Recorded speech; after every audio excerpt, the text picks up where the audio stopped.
Masama bang maghangad ng mataas? Sa panahon ngayon, madami na ang competition na nakafocus sa kung sino ang mataas, magaling, kung sino ang mas karapat-dapat sa isang posisyon. At kapag naman tayo ay naging leader, isang hamon naman ang magpakumbaba sapagkat ang lugar na una at mataas ay may kaakibat ng mabigat na responsibilidad at hindi lamang pang-bragging right.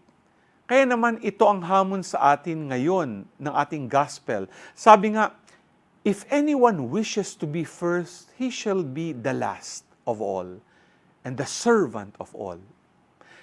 Katulad na lamang ng ginawa ni Jesus, siya ay naparito upang maglingkod at hindi paglingkuran.